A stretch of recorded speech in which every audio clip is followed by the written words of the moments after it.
বিরোধিতা এমন এক শব্দ যা শুনে আমরা সবাই ভয় পেতে থাকি। যদি কেউ আমাদের বিরোধিতা করে তা আমাদের সহ্য হয় না। আমরাও কারোর বিরোধিতা করে কোনো শত্রুতা করতে চাই না।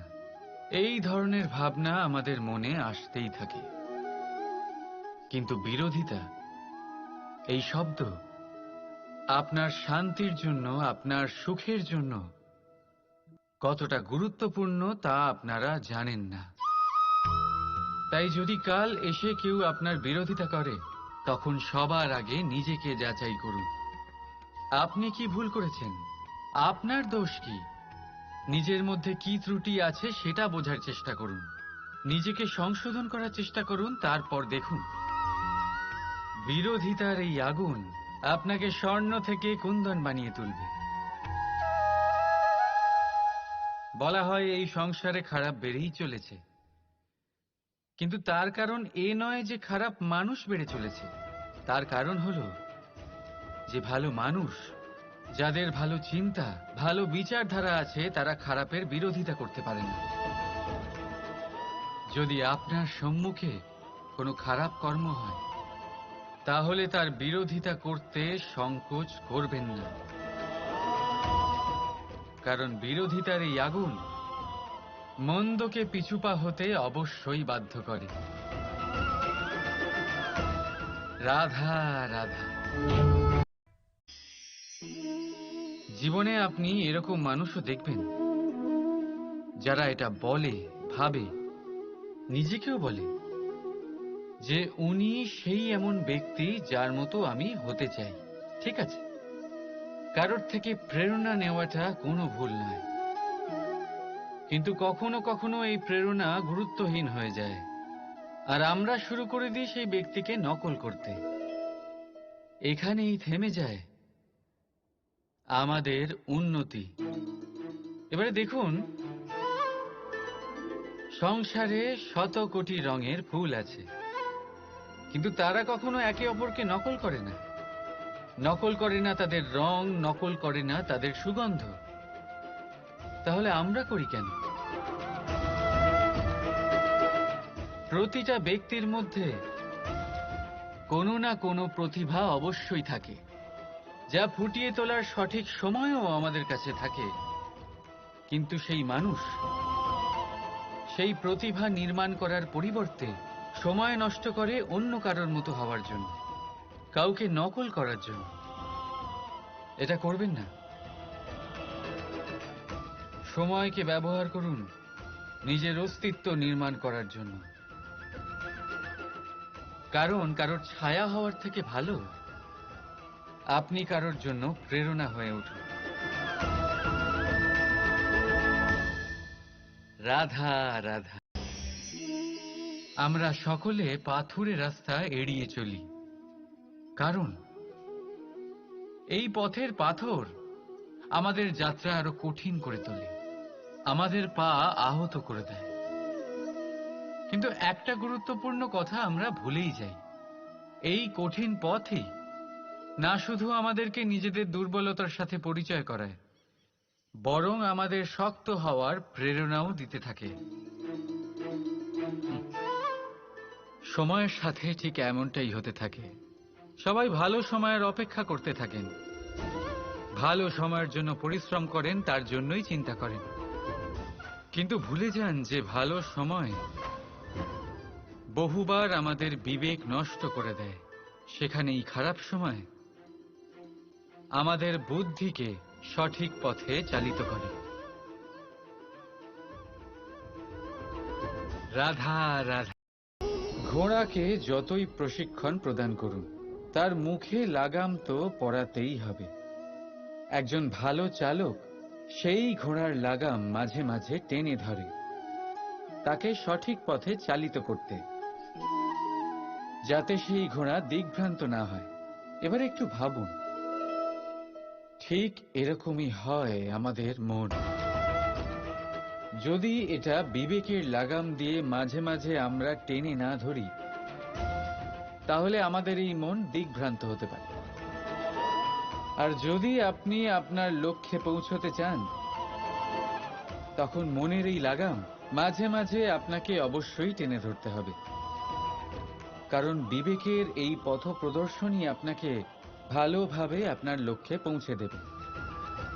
মনে রাখবেন আর আমার সাথে ভালোবেসে বলবেন, রাধা রাধা। আপনি কখনো জাঁতা কল দেখেছেন? তাতে গম পেষা হয়। গমকে এমন ভাবে পেষা হয় যাতে আমরা তা খেতে পারি, জীবিত থাকতে পারি। আর যদি আপনি মন দিয়ে দেখেন, তাহলে কলের নিচের অংশ কখনো ঘোরে না, শুধুমাত্র উপরের অংশই ঘোরে। আর তবেই তা গম পিষতে পারে, আর তবেই রুটি তৈরি হতে পারে। কিন্তু ভেবে দেখুন, যদি কলের দুটো অংশই ঘুরতে থাকে তাহলে কি হবে? তা গম পেশার বদলে একে অপরকে পিষে নিজেদের অস্তিত্ব শেষ করে দেবে। তাই জীবনে কোনো কাজ যখন মন আর মস্তিষ্ক মিশিয়ে করা হয় তখনই তা সম্পন্ন হয়। কিন্তু যখন বিষয় হলো ভক্তির, তখন মস্তিষ্কের যুক্তির মৌন থাকা প্রয়োজন। আর যখন বিষয় হলো কর্ম আর ন্যায়ের, তখন মনের আবেগের মৌন থাকা প্রয়োজন। তাই মন আর মস্তিষ্কের এই সম্মিলনে সতর্ক থাকবেন।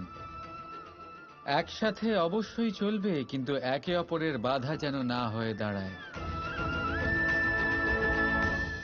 রাধা রাধা।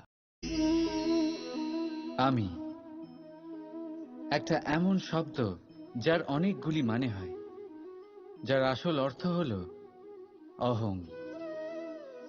যদি আপনি কথা বলেন সৃষ্টির নির্মাণ নিয়ে, তাহলে আমি ব্রহ্মদেব হয়ে সৃষ্টির নির্মাণ করবে।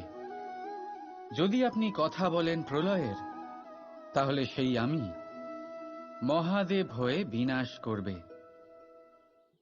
এই আমি সঙ্গতিপূর্ণ, কিন্তু শুধু ততক্ষণ যতক্ষণ আপনি এটা সবার সাথে ভাগ করছেন। কিন্তু আমরা বহুবার এর মানে বুঝতে পারি না। এই অহংকে সীমিত করে দিই একটা ব্যক্তি অবধি, শুধু নিজে। আর তখনই জেগে ওঠে অহংকার, যাতে প্রাধান্য পায় শুধুমাত্র আমি, আমরা নয়। আর একজন ব্যক্তি একা না উৎপাদন করতে পারে আর না করতে পারে সৃজন। এবারে দেখুন, বৃষ্টির এক ফোঁটা, তারও অস্তিত্ব আছে, কিন্তু তা ধরিত্রীতে পড়লেই সমাপ্ত হয়ে যায়।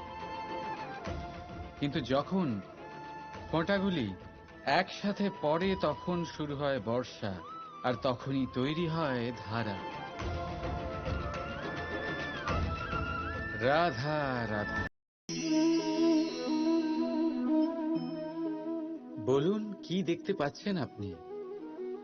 আমার হাতের এই সাদা বস্ত্র, নাকি এতে লেগে থাকা এই কালো দাগ? এবারে সত্যি কথা বলতে কি, আপনার নজর সবার আগে এই কালো দাগের উপরে গেছে। ঠিক আছে, এমনই তো হয়। ভীষণ কম মানুষ থাকেন যারা ভাবেন কোনো ব্যক্তি ভীষণ পরিশ্রম করে এই বস্ত্র ধুয়েছেন, এটা শুকিয়েছেন। বেশিরভাগ মানুষের নজর যায় এই দাগের উপরে, ভাবেন যে এটা কি করে লাগলো। কিছুটা এরকমই হয় আমাদের ব্যক্তিত্বের সাথে। আমাদের শুভ কর্মের উপরে আমাদের একটা খারাপ কর্ম ভারী মনে হয়। এবারে ভাবুন, যদি আমি চন্দ্রের কথা বলি, তাহলে তার শীতল আলো দেখার পূর্বে তার কলঙ্ক লক্ষ্য করেন, সেই চাঁদে লেগে থাকা কালো দাগ দেখে নেন। সেই জন্যই বিশেষ করে যারা শুধুমাত্র শুভ চিন্তা করেন আর উপকারী কর্ম যারা করেন, তাদের আমি বলবো সাবধানে থাকবেন। কারণ আপনার একটা খারাপ কর্ম চিরকালের জন্য উদাহরণ হয়ে দাঁড়াবে। রাধা রাধা। সাফল্য যদি আপনাকে জীবনে সাফল্য পেতে হয়, তাহলে আপনি একাধিক মানুষ পাবেন যারা একাধিক উপায় বলবে আপনাকে সাফল্য পাওয়ার। দীর্ঘ সময় ধরে পরিশ্রম, চেষ্টা, নির্ধারণ, নিষ্ঠা এই বিষয়ে ভাষণ দিতে থাকবেন। একাধিক রকমের উদাহরণ আপনার সামনে তুলে ধরবেন। কিন্তু আমার এটা মনে হয়, আমরা কেন সেই বিষয়ে কথা বলি না যা মানুষকে অসফল করে তোলে? শুধু দুটো ব্যাপার অসফল হওয়া নিশ্চিত করে। শুধু দুই ধরনের মানুষ বেশিরভাগ অসফল হন। প্রথম তারা যারা ভাবে অনেক কিছু কিন্তু কিছুই করে না। আর দ্বিতীয় তারা যারা অনেক কিছু করতে থাকে কিন্তু ভাবনা চিন্তা না করে। ভাবনা আর কর্ম, এদের মাঝে সামঞ্জস্য রাখা খুব জরুরি। যদি এটা থাকে, তাহলে জীবনে কখনো অসফল হবেন না। রাধা রাধা। আপনি অনেককে এই কথা নিশ্চয়ই বলতে শুনেছেন, এই ব্যক্তির দৃষ্টিতে দম্ভ আছে, এই ব্যক্তির চোখের ওপর অহংকারের পর্দা পড়ে আছে, ইত্যাদি ইত্যাদি। চলুন আমি আপনাকে একটা প্রশ্ন করছি। আপনি দেখেন কি দিয়ে? দৃষ্টি দিয়ে নাকি দৃষ্টিভঙ্গির সাহায্যে? ভাবুন। চিন্তায় পড়ে গেলেন নিশ্চয়ই। দৃষ্টি যে কোনো বস্তুর বা যে কোনো মানুষের শুধু বাইরের রূপটা দেখায়, যেখানে দৃষ্টিভঙ্গি আপনাকে সোজা আসল পরিচয়ের সাথে সাক্ষাৎ করায়। উদাহরণ হিসেবে চন্দ্র। চন্দ্র আমরা সবাই দেখেছি। বহু মানুষ আছেন যাদের চন্দ্র অত্যন্ত সুন্দর লাগে। আবার কিছু মানুষ এমনও আছেন যারা এই চন্দ্রের মধ্যেই দাগ খুঁজে বার করেন। এই হলো দৃষ্টিভঙ্গি। যদি নিজের দৃষ্টিভঙ্গিতে প্রেম রাখেন, ভালোবাসা রাখেন, সম্ভ্রম রাখেন, তাহলে তার বদলে আপনিও প্রেম আর সম্মান অবশ্যই পাবেন। এবারে দেখুন, যে জল দিয়ে ঈশ্বরের মূর্তি ধোয়া হয় তাকে চরণামৃত বলা হয়। এটার কারণ দৃষ্টিভঙ্গি। এখন আপনি পাথরকে ভগবান ভেবে পুজো করবেন নাকি ভগবানকে পাথর ভেবে পরিত্যাগ করবেন? সিদ্ধান্ত আপনার। কিন্তু এই সিদ্ধান্ত নির্ভর করে আপনার দৃষ্টিভঙ্গির ওপর। তাই নিজের দৃষ্টিভঙ্গি শুভ রাখুন, নিজের দৃষ্টিভঙ্গিতে ভালোবাসা রাখুন, আর আনন্দে বলুন রাধা রাধা। বড় বড় রাজমহলের বড় বড় ইমারতের চূড়া কত সুন্দর হয়, কিন্তু আপনি কি কখনো এই বিষয়ে ভেবেছেন যে এই সুন্দর চূড়ায় পৌঁছতে গেলে আপনাকে পৃথিবীতে পা ফেলতেই হবে? সেই সুন্দর চূড়ায় পৌঁছে দীপ্তি পাওয়ার জন্য আপনাকে একটা কঠিন পথ অবলম্বন করতেই হবে। যদি আপনি কোনো কঠিন পথে না গিয়ে এই পৃথিবীর সাহায্য ছাড়াই শুধু উচ্চতার দিকে অগ্রসর হতে থাকেন, তাহলে সর্বদা অসফল হবেন। সেই জন্য নিজের স্বপ্ন পূরণের এই যাত্রাতে নিজের পথ কখনোই হারাবেন না, নিজের পথ থেকে সরবেন না। যদি এমন করেন, তাহলে তো আপনার স্বপ্ন পূরণ হবেই না, তার সাথে আপনি নিজের পথও হারাবেন। রাধা রাধা। কৌতুক অর্থাৎ হাসি, এটা জীবনে কতটা গুরুত্বপূর্ণ। আমরা সর্বদাই হাসতে চাই, আমরা সর্বদা অন্যের মুখে এই হাসি দেখতে চাই। কিন্তু এই কৌতুক অনেক প্রকারের হয়। আর এই কৌতুকের ভিত্তি কি, সেটাও খুব গুরুত্বপূর্ণ। কৌতুক কেবল তখনই পাবেন যখন তা শুদ্ধ মন থেকে আসবে। কৌতুক তখনই পাবেন যখন তার সামনের জনকেও হাসিয়ে তার কষ্ট হরণ করবে। এবারে যদি কৌতুক হিংসার থেকে বেরোয়,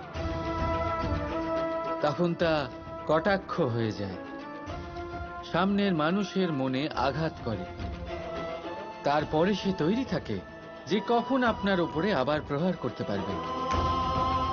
তাই যদি হাস্য কাউকে ছোট করার জন্য হয়, তা হাস্য নয়, উপহাস হয়ে যায়।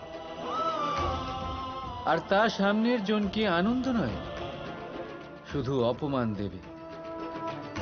আর অপমানিত ব্যক্তির মন তিক্ত হয়ে থাকে। তাই মনে রাখবেন যে এই কৌতুক যেন কৌতুকই থাকে, তা উপহাস বা কটাক্ষ না হয়ে যায়। রাধা রাধা। মানুষ এই শব্দের সূচনা হয় মন থেকে। আর সেই জন্যই হয়তো আমাদের এই মন এতটা গুরুত্বপূর্ণ। এবারে দেখুন না, আমাদের মনই সবকিছু চালনা করে। মনই সেই যে কল্পনা করে। মনই সেই যা কল্পনাকে বাস্তবে পরিণত করার জন্য পরিশ্রম করতে আমাদের প্রেরণা যোগায়। মনই সেই যা লোভের জালে জড়িয়ে পড়ে। মনই সেই যা অভিমানের পর্দা দিয়ে ঢেকে যায়। আর এই মনই সেই যা আপনাকে বিনাশের দিকে টেনে নিয়ে যেতে পারে। কিন্তু যদি তা পরোপকার করার ইন্ধন পায়, তাহলে এমন কোনো মহান কাজ নেই যা আপনি করতে পারবেন না। কিন্তু এই মন কি? এটা বোঝানো যায় দুটো শব্দের মাধ্যমে, দুটো সহজ শব্দ। প্রথম, একজন কুশল সেবক। দ্বিতীয়, একজন সংকটপ্রবণ মালিক। যদি আপনার এই মন আপনার নিয়ন্ত্রণে থাকে, তাহলে সে হলো আপনার সেবক। তাই আপনার অস্তিত্ব আছে। কিন্তু যদি আপনার মন আপনার কর্মের ওপরে নিয়ন্ত্রণ করে, তাহলে এই মন আপনার মালিক। আর তখন আপনার বিনাশ নিশ্চিত। তাই নিজের এই মনকে নিয়ন্ত্রণে রাখুন, কিন্তু ভালোবেসে। আসুন আমার সাথে আনন্দে বলুন, রাধা রাধা।